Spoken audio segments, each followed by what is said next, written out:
गोविंदम केशवम राम नारायणम कृष्ण दामोदरम वासुदेवम हरिम श्रीधरम माधवम गोपिका वल्लभम श्री रुक्मिणी नायकम कृष्णचंद्रम भजे। भगवान का नाम कैसे ही लिया जाए, भाव को भाव अनकालसु, नाम जपत मंगल दिशदसु। उनकी लीलाओं का वर्णन, उनकी कथाओं का गान और उनका भजन जीवन सार्थक करना हो तो आप इस तरफ आइए। भागवत के माध्यम से, शिव पुराण के माध्यम से, गणेश पुराण के माध्यम से हम लगातार उनकी लीलाओं का गान कर रहे हैं। विगत दिवस आपने कथा सुनी कि एक राजा भूल से दान पुण्य बहुत करता था, किंतु भूल से दान की हुई गाय को पुनः दान कर दी, उसके फलस्वरूप उसे गिरगिट बनना पड़ा। ऐसी ये सारी कथाएं हमें शिक्षा देती है कि हमें अपने जीवन में बड़े सतर्क रहना है और सतर्क होकर काम करना है। और यहाँ आज हम एक दूसरी कथा लेकर के आ रहे हैं। भगवान द्वारका में आकर के बड़े व्यस्त हो गए। अब राजा को आप समझते हैं कि राजा के पीछे कितने काम होते हैं। तो यह सब लोग बार बार कहते हैं कि कृष्ण भगवान जब लौट करके जब वहाँ से वृंदावन से मथुरा गए, पर लौट करके फिर कभी वृंदावन नहीं आए और ना कभी राधा से मिले ना गोपियों से मिले। एक कथा गर्ग संहिता में जरूर आती है कि एक बार भगवान संक्रांति पर पुष्कर जाते हैं स्नान करने के लिए और वहाँ पर राधा जी से उनकी भेंट होती। पर यहाँ पर एक प्रसंग और आता है जिसे अक्सर हमने देखा है कि भागवतकार व्यास मंच से कथा व्यास इस प्रसंग को नहीं सुनाते। और वो कौन सा प्रसंग है कि कृष्ण भगवान तो वृंदावन नहीं गए, पर बलराम जी एक बार उनके मन में आया कि चलो नंद बाबा से दर्शन कर आए, गोपिकाओं से मिले आए, क्योंकि वो भी साथ साथ में, वो भी सबके साथ में संसर्ग में थे, सानिध्य में थे। तो बलराम जी आते हैं। एक बार बलराम जी आए, बलराम जी ने क्या समाचार लिया वह कथा हम आज आपको सुनाते हैं। बिल्कुल आपके लिए नई कथा है, मैं समझता हूँ पहली बार सुना होगा आपने कि बलराम जी भगवान कृष्ण तो नहीं गए। हाँ, एक बार भगवान कृष्ण ने उद्धव को भेजा था समाचार लेने के लिए, पर यहाँ बलराम जी स्वयं जाते वृंदावन। देखिए कथा। कृष्ण व्यस्त थे कार्यरत नहीं गए ब्रज धाम, लेकिन एक दिन ब्रज गमन किया श्री बलराम।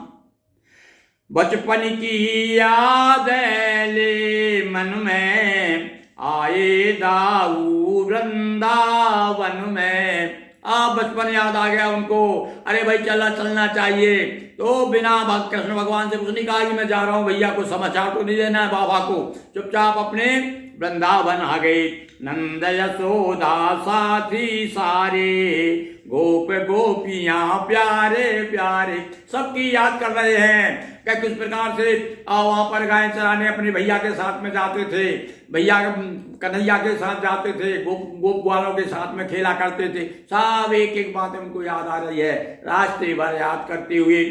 और यहाँ गए, आकर के सबसे मिले लिया अभिवादन और चहक उठा फिर से वृंदावन। फिर से एक बार सब लोग, अरे कुछ लोग तो अरे बोले हो सकता है कन्हैया आ गए, कन्हैया आ गए, कृष्ण आ गए, कृष्ण जाकर देखा तो बलराम जी से भी मिलकर के सारे लोग बड़े प्रसन्न हुए और बार बार एक दूसरे को अभिवादन कर रहे हैं। और नंद बाबा ने आकर के गले से लगा लिया, गोद में बिठा लिया। अरे बलदाऊ, अरे भैया कृष्ण बलदाऊ, तुम दोनों भाइयों ने हमारी बड़ी मदद की है। बड़े बड़े संकट आए हैं वृंदावन पे, गोकुल पर, और तुमने बड़ी रक्षा की है। नाना प्रकार से वो बातें याद कर करके गोद में बिठा लिया। आंखों से प्रेमाश्रु बह रहे हैं नंद बाबा के और बलराम जी से सारे समाचार पूछ रहे हैं। कुशल प्रश्न कर बारंबार, दाऊ प्रेम उड़ेला सर। और दाऊ भी जो है उनके हृदय में भी वो प्रेम, बचपन का प्रेम जो है फिर से उछलने लगा हृदय में। बार बार वो भी नाना प्रकार के प्रश्न पूछते हैं, बात करते हैं, याद करते हैं। पर हुई गोपियां सभी निहाला, मानो पुनः मिले गोपाला। गोपियां तो इतनी प्रसन्न हो गई, इतनी हो गई, ऐसे लगा फिर से कृष्ण आ गए। अरे कृष्ण क्या, ये भी तो कृष्ण ही थे, दूसरा रूप है उनका भगवान श्री कृष्ण का। बड़ी प्रसन्न हो गई। और यहाँ भी बताया भैया, आगे देखिए किस प्रकार से गोपियां शिकायत करती हैं। पूछा सबने कृष्ण मुरारी, करते हैं क्या याद हमारी। सब बार बार पूछ रही हैं, अरे वो कृष्ण हमारी याद करता कि नहीं करता, कि वहां जाकर के वो सुंदर सुंदर स्त्रियों के चक्कर में पड़ गया, हमें याद करता है कि नहीं करता। नाना प्रकार के प्रश्नों उपस्थित हो रहे हैं। मीठी चितवन मीठी बातें, रास बिहार चांदनी रात, नाच उठी आंखों के आगे, और अल्प समय सारे दुख भार। देखिए स्मृति भी बड़ी सुख, स्मृति जो है कभी कभी बड़ा सुख देती है। आदमी जब अपने अतीत में जाता, सुख क्या क्या सुख भोगे उसने, तो सोच सोच करके सिहरता है। आज जो है सारी गोपियों को जो है सारा अतीत आंखों के आगे आ गया उनकी, और बड़ी भाव विहल होकर के बार बार बलराम जी को के दर्शन करती हैं और कृष्ण की चर्चा करती हैं।